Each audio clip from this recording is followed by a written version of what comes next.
friends of Israel and friends of Palestine and friends of the world. I want to share this incident with you.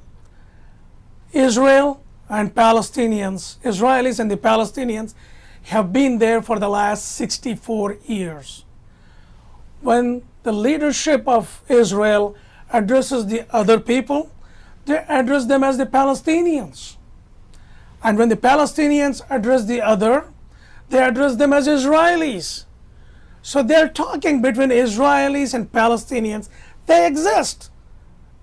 No need to acknowledge, no need to drop them from the heavens. They are there. They've been there. So what is the problem in acknowledging it or recognizing it at the United Nations?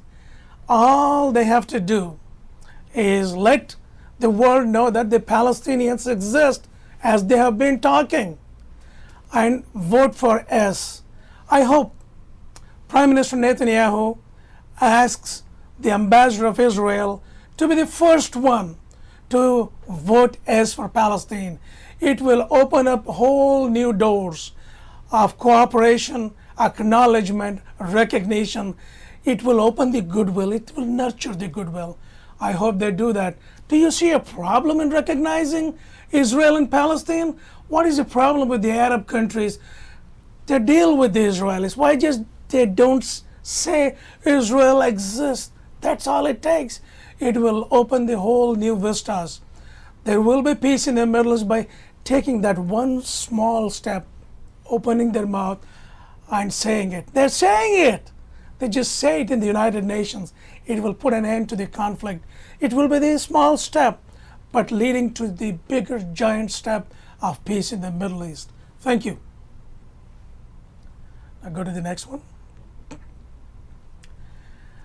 There is something very simple, something very basic we need to remember. I, as an individual, if I threaten, frighten my family members, my friends, or the people around me, do you think I will be safe? Do you think I'll be secure?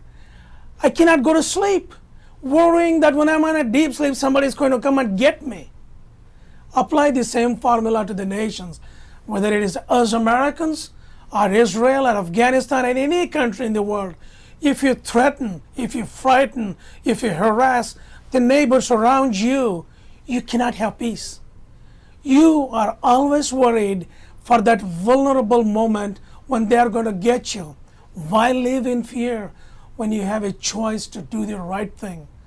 To acknowledge each other, talk with each other, bring peace. Mother Teresa said something very beautiful. I want both Prime Minister Netanyahu and the other Prime Minister Abbas to think about this. When you want to make peace, you talk with your enemies, not your friends. Both Mr. Netanyahu and Mr. Abbas, you don't need to talk with me, America, Canada, or anybody. You need to talk between you. That's who you need to make peace, not anybody else. Mother Teresa was so right. When you want to make peace, talk with your enemies. And a Chinese philosopher had something wonderful. He said, if you want to finish the enemy, make friends with them. If you fight with the enemy, they will fight with you. They will fight with you, you will fight with them. There is no end to this. But when you make a friend, you can go sleep in peace. Think about these two. You too, Abbas and Netanyahu, you can make the peace. It's in your hands. You can do it. You got to have guts. You will have people opposing you. You need to stand up against them and tell them this is the right thing. And this is very important for both of you to listen. Every morning when you wake up, make a habit, both of you. Mr. Netanyahu, look at in the eyes of children from Palestine, 5 children in your office. Look at their eyes. And look at the eyes of 5 Palestinian Israeli children and ask yourselves, when they grow up, are they going to live in peace?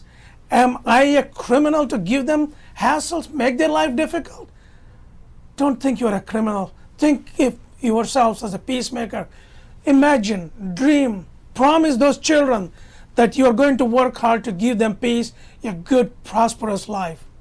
Abbas, same thing to you, sir.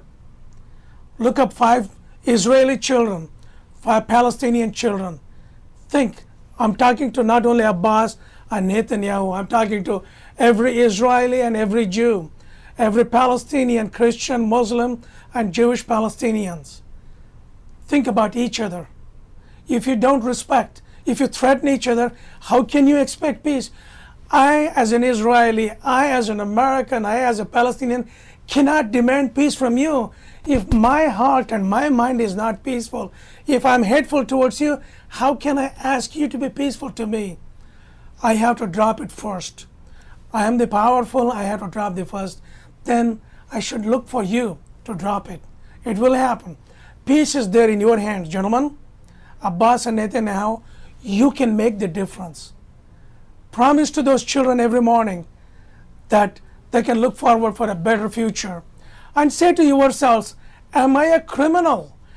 Everything I'm doing, negotiating with each other, doing all these things, is it going to peace and prosperity of those children? Or am I going to make it difficult for either children? No one can be in peace unless both are in peace. Think about this.